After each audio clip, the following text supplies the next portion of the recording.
ಆಸರೆ ಟಿವಿ ಎಲ್ಲ ವೀಕ್ಷಕರಿಗೂ ಯೇಸು ಕ್ರಿಸ್ತನ ನಾಮದಲ್ಲಿ ಸತ್ಯವೇದ ಶಾಲೆಗೆ ಸುಸ್ವಾಗತವನ್ನು ಬಯಸುತ್ತೇನೆ. ನಾವು ಇಬ್ರಿಯ ಪತ್ರಿಕೆಯಿಂದ ಕರ್ತನಾದ ಯೇಸು ಕ್ರಿಸ್ತನ ಶ್ರೇಷ್ಠತೆಯ ಕುರಿತಾಗಿರುವಂಥ ವಿಷಯಗಳನ್ನು ಧ್ಯಾನ ಮಾಡ್ತಾ ಇದ್ದೆವು. ಆತನು ಪ್ರವಾದಿಗಳಿಗಿಂತ ಉತ್ತಮನು, ಆತನು ದೂತರುಗಳಿಗಿಂತ ಉತ್ತಮನು, ಎಲ್ಲ ನಾಮಕ್ಕಿಂತಲೂ ಮೇಲಾದ ನಾಮವುಳ್ಳ, ನನಗೆ ನೀನು ಮಗನು, ನನಗೆ ಮೆಚ್ಚುಗೆಯಾದ ನನ್ನ ಪ್ರಿಯ ಮಗನು ಎಂಬುದಾಗಿ ತಂದೆ ಸಾಕ್ಷಿ ಕೊಟ್ಟಂಥ ಯೇಸು ಕ್ರಿಸ್ತನ ವಿಷಯದಲ್ಲಿ ಇಬ್ರಿಯ ವಿಶ್ವಾಸಿಗಳಿಗೆ ಅಪೊಸ್ತಲನಾದ ಪೌಲನು ಆತನು ಎಲ್ಲ ಪ್ರವಾದಿಗಳಿಗಿಂತಲೂ ದೂತರುಗಳಿಗಿಂತಲೂ ಉತ್ತಮನು ಎಂಬ ವಿಷಯವನ್ನು ಕಲಿಸಿಕೊಡುವಂಥ ತಿಳಿಯಪಡಿಸುವಂಥ ವಿಷಯವಾಗಿದೆ. ಇಬ್ರಿಯ ಪತ್ರಿಕೆ ಮೊದಲನೇ ಅಧ್ಯಾಯದಲ್ಲಿ ನಾವು ನೋಡ್ತಾ ಇದ್ದಿದ್ದು. ನಾವು ಕಡೆಯ ಸಂಚಿಕೆಯಲ್ಲಿ ತಿಳಿದಿರುವಂಥ ಕಾರ್ಯ, ನನಗೆ ನೀನು ಮಗನು ಎಂಬುದಾಗಿ ತಂದೆಯು ತಾನೇ ಸಾಕ್ಷಿ ಕೊಟ್ಟಂಥ ಮಾತನ್ನು ಹೊಸ ಒಡಂಬಡಿಕೆಯಿಂದ ಎತ್ತಿ, ಸ್ವಾರ್ಥಗಳಿಂದ ಎತ್ತಿ ಅಪೊಸ್ತಲನಾದ ಪೌಲನು ಇಬ್ರಿಯ ಪತ್ರಿಕೆಯಲ್ಲಿ ಸೇರಿಸ್ತಾ ಇದ್ದಾನೆ. ಇವತ್ತು ನಾವು ತಿಳಿದುಕೊಳ್ಳಲಿಕ್ಕೆ ಇರುವಂಥ ಕಾರ್ಯ, ದೂತರುಗಳಿಗಿಂತ ಯೇಸು ಸ್ವಾಮಿ ಯೇಸು ಕ್ರಿಸ್ತನು ಉತ್ತಮನು ಎಂಬ ವಿಷಯಗಳಲ್ಲಿ 10 ವಿಷಯಗಳಲ್ಲಿ 3ನೆಯ ಭಾಗವನ್ನು ನಾವು ಇವತ್ತು ನೋಡಲಿಕ್ಕಿದ್ದೇವೆ. ಇಬ್ರಿಯ ಪತ್ರಿಕೆ ಮೊದಲನೇ ಅಧ್ಯಾಯದ 5ನೇ ವಚನದಲ್ಲಿ ಈ ಮಾತನ್ನು ಮುಂದುವರಿಸುವುದು ನಾವು ಕೇಳಲು ಸಾಧ್ಯವಿದೆ. ನಾನೇ ಈ ಹೊತ್ತು ನಿನ್ನನ್ನು ಪಡೆದಿದ್ದೇನೆ ಎಂದಲೂ, ನಾನು ಅವನಿಗೆ ತಂದೆಯಾಗಿರುವನು, ಅವನು ನನಗೆ ಮಗನಾಗಿರುವನು ಎಂಬುದಾಗಿ ದೇವರು ಹೇಳಿದಂಥ ಮಾತು. ಇವತ್ತು ಮೊದಲನೇ ಸಂಚಿಕೆಯಲ್ಲೇ ನಾವು ತಿಳಿದುಕೊಂಡಂಥ ನನಗೆ ನೀನು ಮಗನು ಎಂಬುದಾಗಿ ದೇವರು ಹೇಳಿದಂಥ ಮಾತನ್ನು ನಾವು ಲಕ್ಷ್ಯ ಕೊಟ್ಟು ಕೇಳಿದ್ದೇವೆ. ಅದೇ ಪ್ರಕಾರ ಇಲ್ಲಿ ತಂದೆಯಾದ ದೇವರು ಆತನ ಕುರಿತಾಗಿ ತಿರುಗಿ ಮತ್ತೆ ಹೇಳುವಂಥ ಮಾತು, ನಾನೇ ಈ ಹೊತ್ತು ನಿನ್ನನ್ನು ಪಡೆದಿದ್ದೇನೆ. ಯೇಸು ಕ್ರಿಸ್ತನ ವಿಷಯವಾಗಿ ತಂದೆಯಾದ ದೇವರು ಹೇಳುವಂಥ ಮುಂದಿನ ಮಾತು ಬಹಳ ಗಮನಿಸತಕ್ಕದಾಗಿದೆ. ಯಾಕೆಂದರೆ ತಂದೆಯಾದ ದೇವರು ತಾನೇ ಹೇಳುತ್ತಾ ಇದ್ದಾನೆ, ನಿನ್ನನ್ನು ಪಡೆದ ವಿಷಯದಲ್ಲಿ, ನಿನ್ನನ್ನು ಉಂಟು ಮಾಡಿದ, ನಿನ್ನನ್ನು ಸೃಷ್ಟಿ ಮಾಡಿದ ವಿಷಯದಲ್ಲಿ ಯಾರಿಗೂ ಕೂಡ ಏನೂ ಕೇಳುವ ಹಕ್ಕು ಇಲ್ಲ ಎಂಬುದಾಗಿ ದೇವರು ಹೇಳ್ತಾ ಇದ್ದಾನೆ. ನಾನೇ, ತಂದೆಯಾದ ದೇವರು ತಾನೇ ಹೇಳ್ತಿದ್ದಾನೆ, ನಾನೇ ಈ ಹೊತ್ತು ನಿನ್ನನ್ನು ಪಡೆದಿದ್ದೇನೆ. ಆದ್ದರಿಂದ ದೇವರು ಆ ಹಕ್ಕನ್ನು ದೃಢಪಡಿಸ್ಕೊಂಡು ಮತ್ತೆ ಹೇಳ್ತಿದ್ದಾನೆ, ನಾನು ಅವನಿಗೆ ತಂದೆಯಾಗಿರುವನು, ಅವನು ನನಗೆ ಮಗನಾಗಿರುವನು. ಇವರಿಬ್ಬರ ಮಧ್ಯದಲ್ಲಿ ಬೇರೆ ಯಾರಿಗೂ ಯಾವ ಅವಕಾಶವೂ ಕೂಡ ಇಲ್ಲದಂಥ ಒಂದು ದೃಢವಾದ ಸಂಬಂಧದ ಕುರಿತಾಗಿ ಇಲ್ಲಿ ತಂದೆ ಘೋಷಿಸ್ತಾ ಇದ್ದಾರೆ. ಎಷ್ಟು ಶ್ರೇಷ್ಠವಾದ ಒಂದು ಸಾಕ್ಷಿ ಈ ಸಂಬಂಧದ ಕುರಿತಾಗಿ ತಂದೆ ಹೇಳ್ತಿದ್ದಾರೆ. ಅಷ್ಟೇ ಅಲ್ಲ, ಮಗನೂ ಕೂಡ ತಂದೆಯ ಬಗ್ಗೆ ಹೇಳುವಂಥ ಸಾಕ್ಷಿಯ ಮಾತುಗಳು ನಾವು ದೇವರ ವಾಕ್ಯದಲ್ಲಿ ನೋಡಲಿಕ್ಕೆ ಸಾಧ್ಯ ಇದೆ. ಆದರೆ ಈ ಮಾತು ನಾವು ಬಹಳಷ್ಟು ಗಮನಕ್ಕೆ ತಗೋಬೇಕಾಗಿದೆ. ಮಗನ ವಿಷಯದಲ್ಲಿ ಬೇರೆ ಯಾರಿಗೂ ಯಾವ ಮಾತು ಹೇಳೋಕ್ಕೆ ಅವಕಾಶ ಇಲ್ಲ. ಯೇಸು ಕ್ರಿಸ್ತನ ವಿಷಯದಲ್ಲಿ ತಂದೆಯಾದ ದೇವರಿಗೆ ಇರುವಂಥ ಆ ಒಂದು ನಿಕಟವಾದ ಸಂಬಂಧದ ಕುರಿತಾಗಿ ತಂದೆ ಹೇಳ್ತಾ ಇದ್ದಾನೆ, ನಾನೇ ಈ ಹೊತ್ತು ನಿನ್ನನ್ನು ಪಡೆದಿದ್ದೇನೆ. ಅಲ್ಲಿ ತಂದೆಯಾದ ದೇವರು ಹೇಳುವಂಥ ಮಾತಿನಲ್ಲಿ ಮಗನ ವಿಷಯದಲ್ಲಿ ತಂದೆಯಾದ ದೇವರಿಗೆ ಹೊರತು ಬೇರೆ ಯಾರಿಗೂ ಏನೂ ಅವಕಾಶ ಕೇಳಲಿಕ್ಕಿಲ್ಲ, ಬಾಧ್ಯತೆಯನ್ನು ಕೇಳಲಿಕ್ಕಿಲ್ಲ. ಎಷ್ಟು ಸುಂದರವಾಗಿದೆ ಆ ಮಾತುಗಳು. ನಾನೇ ಈ ಹೊತ್ತು ನಿನ್ನನ್ನು ಪಡೆದಿದ್ದೇನೆ, ನಾನು ಅವನಿಗೆ ತಂದೆಯಾಗಿರುವನು, ಅವನು ನನಗೆ ಮಗನಾಗಿರುವನು. ಇವತ್ತು ಸಮಾಜದಲ್ಲಿ ಅನೇಕರು ತಂದೆಯ ಸ್ಥಾನದಲ್ಲಿರುವವರಿಗೆ ಅಪ್ಪ ಎಂದು ಕೂಗ್ತಾರೆ. ಮಗನ ಪ್ರಾಯದಲ್ಲಿ ಇರುವವರಿಗೆ ಮಗನೇ ಎಂದು ಕರೆಯುತ್ತಾರೆ. ಅದು ಒಂದು ಮಾನವಿಕತೆಯ ಒಂದು ಅನುಭವ. ಆದರೆ ಸಂಬಂಧಗಳು ಬರುವಾಗ ತನ್ನಲ್ಲೇ ತನ್ನ ರಕ್ತದಿಂದ ತನ್ನ ಶರೀರದಿಂದ ಹುಟ್ಟಿದವನಿಗೆ ಮಾತ್ರ ಸಂಬಂಧಗಳ ವಿಷಯ ಬರುವಾಗ ಅಪ್ಪ ಮಗ ಎಂದು ಹೇಳಿಕೊಳ್ಳಕ್ಕೆ ಹಕ್ಕಿರುತ್ತದೆ. ಇವತ್ತು ಇದರ ಮೂಲಕವಾಗಿ ನಾವು ತಿಳಿದುಕೊಳ್ಳಬೇಕಾದಂಥ ಒಂದು ಸತ್ಯ, ಈ ಭೂಮಿಗೆ ಕಳುಹಿಸಲ್ಪಟ್ಟ ಯೇಸು ಕ್ರಿಸ್ತನ ವಿಷಯದಲ್ಲಿ ತಂದೆಯಾದ ದೇವರು ಹೇಳುತ್ತಿದ್ದಾನೆ, ಅವನ ಜೀವಿತದಲ್ಲಿ ಏನೇ ಆದರೂ ಅದಕ್ಕೆ ಹೊಣೆಗಾರಿಕೆ ನನಗಿದೆ. ಯಾಕೆಂದರೆ ನಾನೇ ಈ ಹೊತ್ತು ಆತನನ್ನು ಪಡೆದಿದ್ದೇನೆ. ಈ ಹೊತ್ತು ಎಂಬುದಾಗಿ ಕೇಳುವಾಗ ಅದರ ಬಗ್ಗೆ ನಾವು ಸ್ವಲ್ಪ ತಿಳಿದುಕೊಳ್ಳಬೇಕಾಗಿದೆ. ಈ ಹೊತ್ತು ನಿನ್ನನ್ನು ಪಡೆದಿದ್ದೇನೆ ಎಂಬುದಾಗಿ ಹೇಳಿದರೆ ಅದು ಯಾವ ಹೊತ್ತು? ಆತನನ್ನು ಪಡೆದಿದ್ದು ಯಾವಾಗ? ಇದು ಬಹಳ ಕುತೂಹಲದ ಒಂದು ವಿಚಾರವಾಗಿದೆ. ಆದಿಕಾಂಡ ನಾವು ನೋಡುವಾಗ ದೇವರು ಮನುಷ್ಯರನ್ನು ಸೃಷ್ಟಿಸಿದ ಕುರಿತಾಗಿ ನಾವು ನೋಡ್ತೇವೆ. ಮನುಷ್ಯನಿಗೆ ಅವಶ್ಯವಿರುವ ಪ್ರತಿಯೊಂದನ್ನು ಪ್ರಪಂಚದಲ್ಲಿ ಆಕಾಶ, ಭೂಮಿ, ಸಮುದ್ರಗಳಲ್ಲಿ ದೇವರು ಸೃಷ್ಟಿ ಮಾಡಿದ ಕುರಿತಾಗಿ ನಾವು ನೋಡುತ್ತೇವೆ. ಆದರೆ ಈ ವಾಕ್ಯದಲ್ಲಿ ನನಗೆ ನೀನು ಮಗನು,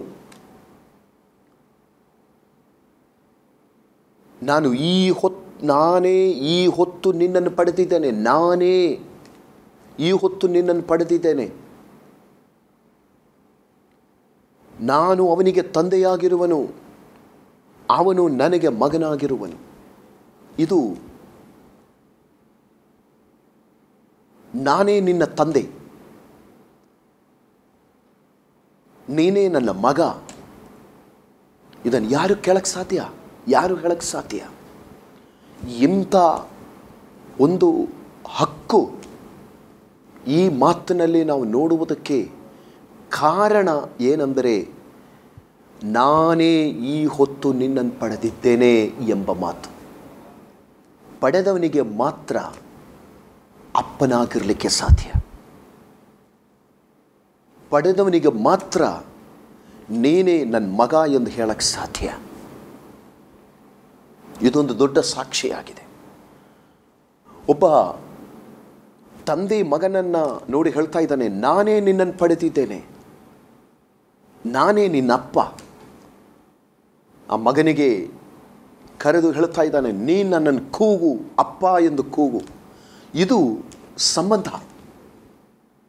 ಪಡೆದ ತಂದೆ ಮಗನಿಗೆ ಹೇಳ್ತಾ ಇದ್ದಾನೆ, ನಾನೇ ನಿನ್ನನ್ನು ಪಡೆದಿದ್ದೇನೆ, ನಿನ್ನ ಮೇಲೆ ಬೇರೆ ಯಾರೂ ಹಕ್ಕುಗಾರರಿಲ್ಲ, ನಿನ್ನ ಜನ್ಮಕ್ಕೆ ಬೇರೆ ಯಾರೂ ಕೂಡ ಹಕ್ಕುಗಾರರಿಲ್ಲ.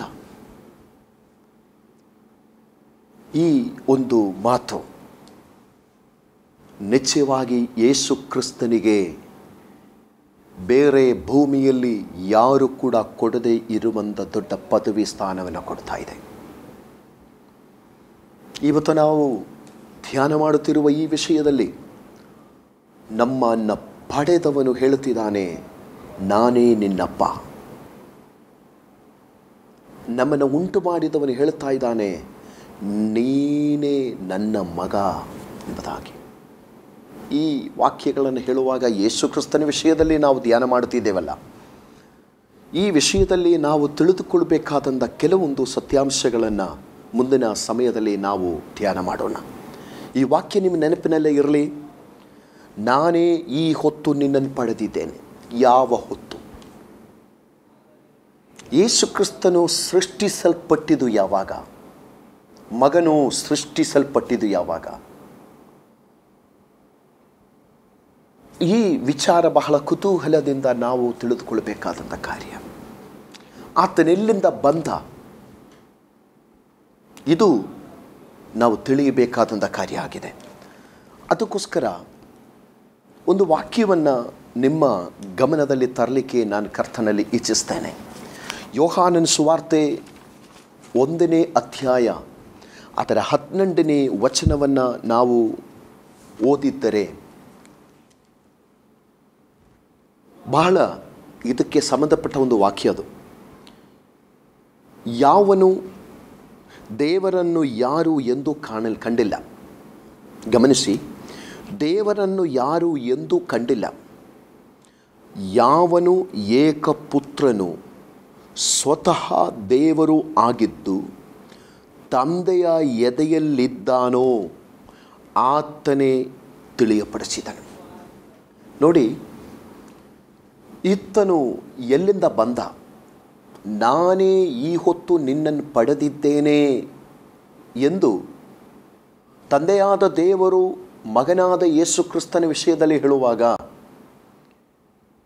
ನಾವು ದೇವರ ಆತ್ಮನಿಂದ ತಿಳಿದುಕೊಳ್ಳಲಿಕ್ಕೆ ಸಾಧ್ಯವಾಗ್ತದೆ. ಯೇಸು ಕ್ರಿಸ್ತನು ತಾನೇ ಹೇಳಿದ ಈ ಮಾತಿನಲ್ಲೇ ಯಾರು ಎಂದೂ ದೇವರನ್ನು ಕಂಡಿಲ್ಲ, ಆದರೆ ಇವತ್ತು ನಮಗದು ಪ್ರಕಟವಾಗಿದೆ. ದೇವರು ಇವತ್ತು ನಮಗೆ ಪ್ರಕಟವಾಗಿದ್ದಾನೆ. ಅದು ಯಾರ ಮೂಲಕವಾಗಿ ಪ್ರಕಟ ಮಾಡಿದ್ದಾನೆ ಅಂದರೆ, ಯಾವನು ಏಕಪುತ್ರನು. ನೋಡಿ, ನಾವು ಓದಿದ ವಾಕ್ಯ ಇಬ್ರಿಯ ಪತ್ರಿಕೆಯಲ್ಲಿ ನಾವು ತಿಳಿಯಬೇಕಾದ ವಿಚಾರ. ಅಲ್ಲಿ ಹೀಗೆ ಬರೆದಿದೆ, ನಾನು ಅವನಿಗೆ ತಂದೆಯಾಗಿರುವನು, ಅವನು ನನಗೆ ಮಗನಾಗಿರುವನು. ಈತ ಬಿಟ್ಟು ತಂದೆಯಾದ ದೇವರಿಗೆ ಬೇರೆ ಯಾರೂ ಮಗ ಇಲ್ಲ. ಮಗನಿಗೆ ತಂದೆ ಬಿಟ್ಟು ಬೇರೆ ಯಾರೂ ತಂದೆ ಇಲ್ಲ. ಇದರಲ್ಲಿ ನಾವು ತಿಳಿದುಕೊಳ್ಳಬೇಕು, ಆತನು ತಂದೆಗೆ ಏಕಪುತ್ರನಾಗಿದ್ದಾನೆ. ಏಕಪುತ್ರನು. ಅದೇ ಯೋಹಾನನು, ದೇವರ ಕುರಿತಾಗಿ ದೊಡ್ಡ ಪ್ರಕಟಣೆ ಹೊಂದಿರುವ ಮನುಷ್ಯನೇ ಅಪೊಸ್ತಲನಾದ ಯೋಹಾನ. ಅಲ್ಲಿ ನಾವು ಆ ಯೋಹಾನನ ಮಾತಿನಲ್ಲಿ ಏನು ತಿಳಿಯುತ್ತಿದ್ದೇವೆ? ದೇವರನ್ನು ಯಾರು ಎಂದೂ ಕಂಡಿಲ್ಲ. ಯಾವನು ಏಕಪುತ್ರನು, ಯೇಸು ಕ್ರಿಸ್ತನ ವಿಷಯದಲ್ಲಿ ಹೇಳ್ತಾ ಇದ್ದಾರೆ, ಯಾವನು ಏಕಪುತ್ರನು ಸ್ವತಃ ದೇವರು ಆಗಿದ್ದು. ಹಾಗಾದರೆ ಯೇಸು ಕ್ರಿಸ್ತನು ತಂದೆಯಾದ ದೇವರಿಗೆ ಏಕೈಕ ಪುತ್ರ. ಏಕಪುತ್ರ ಅಷ್ಟೇ ಅಲ್ಲ, ಸ್ವತಃ ದೇವರು ಆಗಿದ್ದಾನೆ. ಏಕಪುತ್ರನು ಸ್ವತಃ ದೇವರು ಆಗಿದ್ದು ತಂದೆಯ ಎದೆಯಲ್ಲಿದ್ದಾನೋ. ಹಾಗಾದರೆ ಯೇಸು ಕ್ರಿಸ್ತನು ಎಲ್ಲಿದ್ದಾನೆ ಎಂಬುದನ್ನು, ಎಲ್ಲಿಂದ ಆತನು ಸೃಷ್ಟಿಯಾಗುತ್ತಿದ್ದಾನೆ ಎಂಬುದನ್ನು ಇಲ್ಲಿ ಅಪೊಸ್ತಲನಾದ ಯೋಹಾನ ನಮಗೆ ತಿಳಿಯಪಡಿಸ್ತಾ ಇದ್ದಾನೆ. ಏಕಪುತ್ರನು ಸ್ವತಃ ದೇವರು ಆಗಿದ್ದು ಯಾವನು ತಂದೆಯ ಎದೆಯಲ್ಲಿದ್ದಾನೋ. ಹಾಗಾದರೆ ಯೇಸು ಕ್ರಿಸ್ತನು ಹೊರಟು ಬರುವುದು ತಂದೆಯ ಎದೆಯಿಂದ. ಇದು ನಿಮ್ಮನ್ನು ಒಂದು ಯೇಸು ಕ್ರಿಸ್ತನ ಕುರಿತಾಗಿರುವ ಒಂದು ಹೊಸ ಪ್ರಕಟಣೆಗೆ ಅಥವಾ ಒಂದು ತಿಳುವಳಿಕೆಗೆ ನಿಮ್ಮನ್ನು ನಡೆಸುತ್ತಿದೆ ಎಂಬುದಾಗಿ ನಾನು ನಂಬುತ್ತೇನೆ. ಯೋಹಾನನು ಹೇಳುವಂಥ ಈ ವಾಕ್ಯ ಬಹಳ ಶ್ರೇಷ್ಠವಾದ ಒಂದು ಕಾರ್ಯ. ಯೇಸು ಕ್ರಿಸ್ತನ ಕುರಿತಾಗಿ ನಮಗೆ ಸರಿಯಾದ ರೀತಿಯಲ್ಲಿ ಒಂದು ಪ್ರಕಟಣೆ ಉಂಟಾಗಲಿ. ಈಗ ಅನೇಕರು ತಂದೆ, ಮಗ, ಪವಿತ್ರಾತ್ಮ ಎಂಬ ಈ ಒಂದು ವಿಷಯದ ಕುರಿತಾಗಿ ಹಲವು ಅಭಿಪ್ರಾಯಗಳನ್ನು ಇಟ್ಟುಕೊಂಡಿರುವವರಿದ್ದಾರೆ. ಆದರೆ ಆದಿಕಾಂಡದಲ್ಲಿ ದೇವರು ಮನುಷ್ಯನನ್ನು ಉಂಟು ಮಾಡುವಾಗ ದೇವರು ಹೇಳುವಂಥ ಮಾತು, ಬನ್ನಿ ನಾವು ನಮ್ಮ ಹೋಲಿಕೆಯ ಪ್ರಕಾರ ನಮ್ಮ ಸ್ವರೂಪದಲ್ಲಿ ಮನುಷ್ಯರನ್ನು ಸೃಷ್ಟಿ ಮಾಡೋಣ. ದೇವರು ತನ್ನ ಹೋಲಿಕೆಯ ಪ್ರಕಾರ ತನ್ನ ಸ್ವರೂಪದಲ್ಲಿ ದೇವರು ಮನುಷ್ಯನನ್ನು ಸೃಷ್ಟಿ ಮಾಡಿದ್ದಾನೆ. ಇದರಲ್ಲಿ ಏನು ನಾವು ತಿಳಿದುಕೊಳ್ಳಲಿಕ್ಕೆ ಆಗುವಂಥ ಸತ್ಯ ಏನಾಗಿದೆ ಗಮನಿಸೋಣ. ತಂದೆ, ಮಗ, ಪವಿತ್ರಾತ್ಮ, ಏಕ ದೇವರು. 3 ವ್ಯಕ್ತಿತ್ವ ಇದೆ. 3 ಭಾಗಗಳು ಬೇರೆ ಬೇರೆ ಆಗಲಿಕ್ಕೆ ಸಾಧ್ಯ ಇದೆ. ತಂದೆಯನ್ನು ಬಿಟ್ಟು ಮಗ ಇರಬಹುದು, ತಂದೆ ಮಗ ನನ್ನ ಬಿಟ್ಟು ಪವಿತ್ರಾತ್ಮ ಇರಬಹುದು. 3 ವ್ಯಕ್ತಿತ್ವಗಳು ಇರುವಂಥ ಏಕ ದೇವರು. ಈಗ ಇದನ್ನು ಕಲಿಯುವುದಕ್ಕೆ, ಇದನ್ನು ತಿಳ್ಕೊಳ್ಳುವುದಕ್ಕೆ ನಮಗೆ ತುಂಬ ಕಷ್ಟ ಏನೂ ಇಲ್ಲ. ಹೇಗೆ ಸಾಧ್ಯ? ನೀವು ನಿಮ್ಮನ್ನೇ ನೋಡಿ, ನಿಮ್ಮಲ್ಲಿ 3 ಭಾಗಗಳಿದ್ದಾವೆ. ದೇವರು ತನ್ನ ಸ್ವರೂಪದಲ್ಲಿ ಮನುಷ್ಯರನ್ನು ಸೃಷ್ಟಿ ಮಾಡಿದ್ದಾನೆ. ದೇವರು ತನ್ನ ಹೋಲಿಕೆಯ ಪ್ರಕಾರ ನಿಮ್ಮನ್ನು ಸೃಷ್ಟಿ ಮಾಡಿದ್ದಾನೆ. ನೀವು ನಿಮ್ಮನ್ನು ನೋಡಿದರೆ ದೇವರ ತ್ರಿತ್ವವನ್ನು ಅಥವಾ ತ್ರಿಯಗ ದೇವರನ್ನು ನೀವು ತಿಳ್ಕೊಳ್ಳಿಕ್ಕೆ ಸಾಧ್ಯ ಇದೆ. ಈಗ ನಾನು ಮಾತನಾಡ್ತಾ ಇರುವುದನ್ನು ನೀವು ಗಮನಿಸ್ತಾ ಇದ್ದೀರಲ್ಲ, ಈ ಗಮನಿಸ್ತಾ ಇರಬೇಕಾದ್ರೇ ನೀವು ಕೂತಿರುವ ಸ್ಥಳದಿಂದ ನಿಮ್ಮ ದೇಹ ಅಲ್ಲೇ ಇಟ್ಟು ನಿಮ್ಮ ಮನಸ್ಸಿಗೆ ನಿಮಗೆ ಗೊತ್ತಿರುವ, ನಿಮಗೆ ಪರಿಚಯ ಇರುವ ಯಾವ ಸ್ಥಳಕ್ಕೆ ಬೇಕಾದರೂ ಹೋಗ್ಬೋದು. ನಿಮ್ಮ ಶರೀರ ಬಿಟ್ಟು ನಿಮ್ಮ ಮನಸ್ಸು ಹೋಗುತ್ತೆ ಅಲ್ವಾ? ಇದೇ ಪ್ರಕಾರ ನಿಮ್ಮ ದೇಹ ಪ್ರಾಣ ಬಿಟ್ಟು ಆತ್ಮ ಹೋಗುತ್ತೆ. ಯಾರಾದರೂ ನಿಮಗೆ ಪರಿಚಯ ಇರುವವರು ತೀರಿ ಹೋದರೆ ಏನು ಹೇಳ್ತಾರೆ? ಅವರ ಹೆಸರು ಹೇಳಿ ಅವರು ಹೋದರು ಎಂದು ಹೇಳ್ತಾರೆ. ಆದರೆ ಅವರ ಮನೆಗೆ ಹೋದರೆ ಅವರ ಶರೀರ ಅಲ್ಲಿರುತ್ತೆ. ಆದರೆ ಹೋದವರು ಯಾರು? ಅವರ ಆತ್ಮ. ಗಮನಿಸಿ, ದೇಹ, ಆತ್ಮ, ಪ್ರಾಣ ವಿಭಾಗಿಸಲಿಕ್ಕಾಗುವಂಥ ಒಂದು ಶರೀರದ ಭಾಗಗಳಾಗಿದೆ.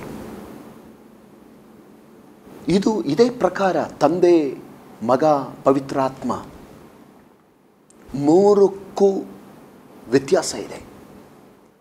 ಘಟನೆಗೆ, ಪ್ರಕೃತಿಗೆ ವ್ಯತ್ಯಾಸ ಇದೆ. ಆತ್ಮಕ್ಕೆ ಇರೋಕ್ಕೆ ಸ್ಥಳ ಬೇಕಾಗಿಲ್ಲ. ಆದರೆ ಇದು ಒಂದಾಗಿರುವಾಗ ಒಂದು ಸ್ಥಳದಲ್ಲಿರುತ್ತೆ. ನಾನು ಹೇಳುವುದು ನೀವು ತಿಳಿತಾ ಇದ್ದೀರಿ ಎಂಬುದಾಗಿ ನಂಬ್ತೇನೆ. ಇಲ್ಲಿ ನಾವು ತಿಳಿಸಲಿಕ್ಕೆ ಇಚ್ಛಿಸುವಂಥ ಕಾರ್ಯ, ಯೇಸು ಕ್ರಿಸ್ತನು ಆತನ ಎದೆಯಲ್ಲಿದ್ದನು, ಮಗನು ತಂದೆಯ ಎದೆಯಲ್ಲಿದ್ದನು. ಇದು ಅಪೊಸ್ತಲನಾದ ಯೋಹಾನನಿಗೆ ದೇವರು ಕೊಟ್ಟ ಪ್ರಕಟಣೆಯಾಗಿದೆ. ಆ ವಾಕ್ಯ ತಿರುಗಿ ನಾನು ಇನ್ನೊಂದು ಸರಿ ಓದುವುದರಲ್ಲಿ ತುಂಬ ಸಂತೋಷ ಇದೆ. ದೇವರನ್ನು ಯಾರೂ ಎಂದೂ ಕಂಡಿಲ್ಲ. ಯಾವನು ಏಕಪುತ್ರನು ಸ್ವತಃ ದೇವರು ಆಗಿದ್ದಾನೋ ಅವನು ತಂದೆಯ ಎದೆಯಲ್ಲಿದ್ದನು. ಆತನೇ ನಮಗೆ ತಂದೆಯನ್ನು ತಿಳಿಯಪಡಿಸಿದ್ದಾನೆ. ಆತನ ಎದೆಯಲ್ಲಿ ಇದ್ದನು ಎಂಬುದಾಗಿ ಹೇಳುವಾಗ ನಿಮ್ಮನ್ನು ಸೂಕ್ಷ್ಮವಾಗಿ ಅದರ ಸತ್ಯಕ್ಕೆ ತರಲಿಕ್ಕೆ ನಾನು ಇಚ್ಛಿಸ್ತೇನೆ. ಜ್ಞಾನೋಕ್ತಿಗಳ ಪುಸ್ತಕವನ್ನು ನೀವು ತೆಗೆದು ನೋಡಿದರೆ ಅಲ್ಲಿ 8ನೇ ಅಧ್ಯಾಯವನ್ನು ನೀವು ನೋಡಬೇಕು. ಆದಿಕಾಂಡ 8ನೇ ಅಧ್ಯಾಯ 22ನೇ ವಾಕ್ಯದಿಂದ 30ನೇ ವಾಕ್ಯದವರೆಗೂ ಓದುವಾಗ ಯೇಸು ಕ್ರಿಸ್ತನ ಸೃಷ್ಟಿಯ ವಿಷಯದಲ್ಲಿ ನಾವಲ್ಲಿ ನೋಡಲಿಕ್ಕೆ ಸಾಧ್ಯವಾಗ್ತದೆ. 8ನೇ ಅಧ್ಯಾಯ 22ನೇ ವಚನದಿಂದ ಆ ವಾಕ್ಯವನ್ನು ನಾನು ಓದುವಾಗ ನೀವು ಗಮನವಿಟ್ಟು ಅದನ್ನು ಕೇಳಿ. ಯೆಹೋವನು ತನ್ನ ಸೃಷ್ಟಿ ಕ್ರಮದಲ್ಲಿ ಮೊದಲು ನನ್ನನ್ನು ನಿರ್ಮಿಸಿದನು. ಆದಿಯಲ್ಲಿ ದೇವರು ಆಕಾಶವನ್ನು ಭೂಮಿಯನ್ನು ಉಂಟು ಮಾಡಿದನು. ಇದು ಸೃಷ್ಟಿಯ ಕ್ರಮದ ಒಂದು ಭಾಗ. ಇವು ಉಂಟು ಮಾಡುವುದಕ್ಕಿಂತ ಮುಂಚೆ ದೇವರು ದೂತರುಗಳನ್ನು ಸೃಷ್ಟಿ ಮಾಡಿದನು. ಅದಕ್ಕಿಂತಲೂ ಮುಂಚೆ ಸೃಷ್ಟಿಯ ಕ್ರಮದಲ್ಲಿ ಮೊದಲು, ಇದನ್ನು ಹೇಳುವಾಗ ನಿಮಗೆ ಅರ್ಥ ಆಗ್ತದೆ. ಇನ್ನು ಯಾವ ಸೃಷ್ಟಿಯೂ ಕೂಡ ಇಲ್ಲದೆ ಇರುವಾಗ ಪ್ರಪ್ರಥಮ ಸೃಷ್ಟಿ ಯೇಸುಕ್ರಿಸ್ತ ಅಥವಾ ದೇವಕುಮಾರ. ಇದು ಹೇಗೆ ಅರ್ಥ ಮಾಡಿಕೊಳ್ಳಲಿಕ್ಕೆ ಆಗ್ತದೆ ಅಂದರೆ, ಸೃಷ್ಟಿಯ ಕ್ರಮದಲ್ಲಿ ಸೃಷ್ಟಿಯನ್ನು ಮಾಡುವುದಕ್ಕಾಗಿ